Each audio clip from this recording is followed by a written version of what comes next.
असदुद्दीन ओवैसी ने एक बहुत बड़ी प्लानिंग रची कि अगर एमआईएम का कैंडिडेट खड़ा करेंगे तो राजा सिंह को लाभ मिलेगा। 2014 में पूरे माइनॉरिटी के वोट उसने टीआरएस को बेचे थे, फिर 18 में उसने टीआरएस को बेचे थे और 2023 में भी कि भाई अभी तो हमें राजा सिंह को हराना है किसी हाल में। तो उन्होंने एक ऐसे कैंडिडेट को डिसाइड किया कि भाई वो मारवाड़ी हो, राजस्थानी हो, अगर उनको हम अपने समर्थन में दलवा लें तो 1 लाख मेजोरिटी से हम जीत जाएंगे, राजा सिंह की हार होगी। उतनी बड़ी उन्होंने प्लानिंग की है। साथ ही साथ घर घर इन्होंने पैसा बांटा, एक एक वोट को 5-5 हजार 10-10 हजार रुपए भी इन्होंने दिए हैं, लेकिन फिर भी मेरी जीत हुई।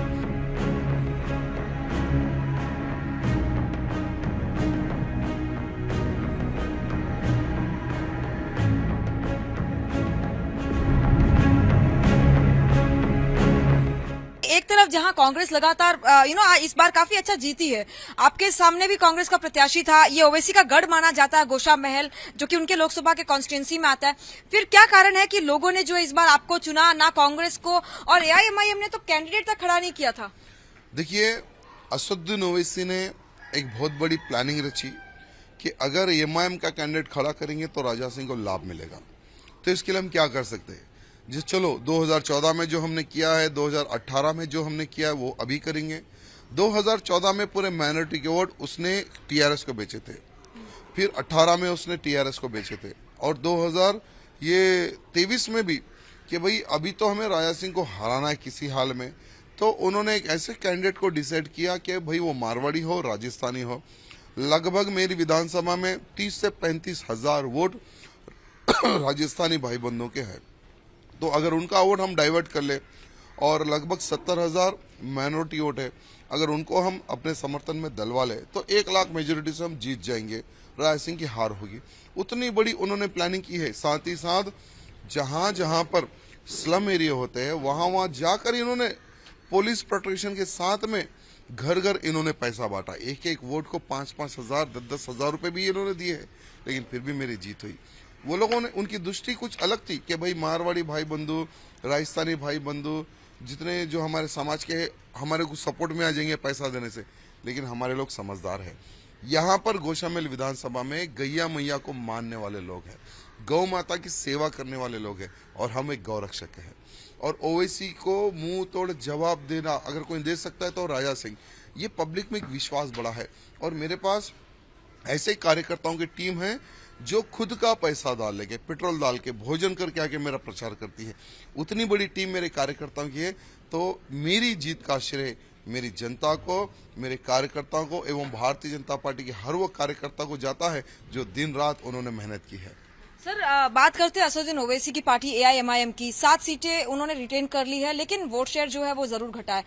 लगातार अपने कैंपेन में कहते रहे, मुस्लिम वोटर्स को ये कहते रहे कि मामू को वोट करना है, लेकिन हैदराबाद में समाव उन्होंने मैनेज कर लिया। लेकिन बाहर के जो माइनॉरिटी से क्या उन्होंने इन्हें दरकिनार किया है और ये कारण है कि कांग्रेस जीत गई? 2 सीट ये लोग हार रहे थे, 7 में से ये लोग 5 हो रहे थे। जैसा ही इन्होंने देखा कि उन पुलिस स्टेशनों में, उन पोलिंग सेंटरों में इनके खिलाफ वोट गिर रहे, वहां पर पुलिस द्वारा लाठीचार्ज करवाया गया।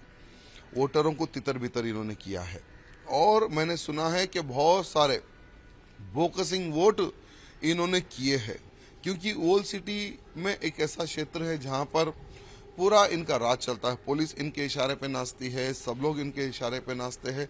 तो जहां जहां ये लोग हार रहे थे वहां पर इन्होंने पोलिंग बूथों पर कब्जा करके कांग्रेस के कार्यकर्ताओं पर, बीजेपी के कार्यकर्ताओं पर लाठी चार्ज करवा के इन्होंने जीता है। नहीं तो ये 7 के लोग 5 हो जाते थे। और अभी असदुद्दीन ओवैसी को समझ में आ रहा है कि डुप्लीकेट मुस्लिम का जो उनका चेहरा है वो मुसलमानों के सामने आ रहा है। मैं समझता हूँ आने वाले चुनाव तक इनको बहुत बड़ा नुकसान हो सके। अब देखिए, अब सत्ता बदल गई ना, तो अभी ओवैसी के भी तेवर बदल जाएंगे। कल तक जो केसीआर के पैर पकड़ के कहता था कि स्टीयरिंग तुम्हारी मेरे हाथ में है, अब वो रेवंत रेड्डी के पैर पकड़ेगा और पूरा का पूरा कब्जा वो कांग्रेस पे करेगा और कांग्रेस से पैर पकड़ के वो बोलेगा कि हम कांग्रेस के साथ। लेकिन रेवंत रेड्डी को तो वो खुद आरएसएस अन्ना बोलते हैं।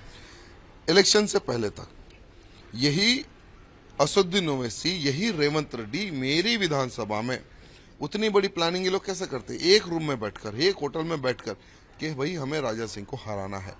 तो जब ये लोग मेरे लिए एक रूम में बैठ सकते हैं तो आने वाले भविष्य में, क्योंकि देखिए असदुद्दीन ओवैसी एक ऐसा इंसान है जो कम्युनल वायलेंस करवाता है, और जो भी सरकार आती है, भाई हमारा तेलंगाना सेफ रहना है, कम्युनल वायलेंस नहीं होना है, तो चलो असदुद्दीन ओवैसी के पैर पकड़ो।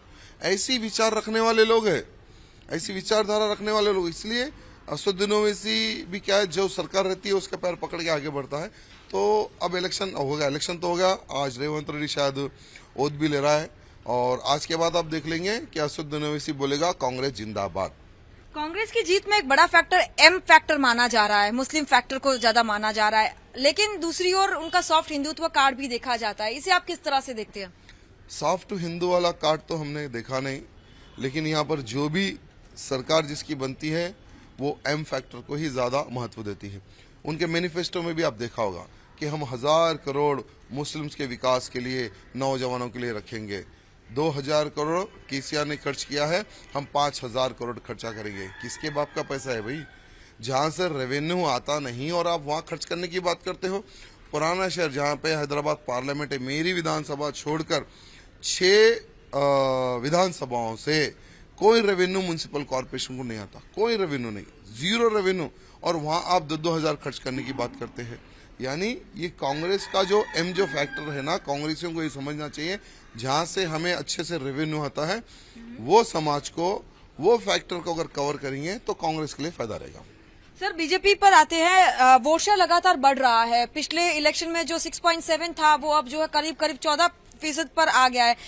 क्या लगता है आपको कि इसके पीछे क्या कारण है, और लगातार जो बीजेपी बढ़ रही है उस पर आप क्या कहेंगे?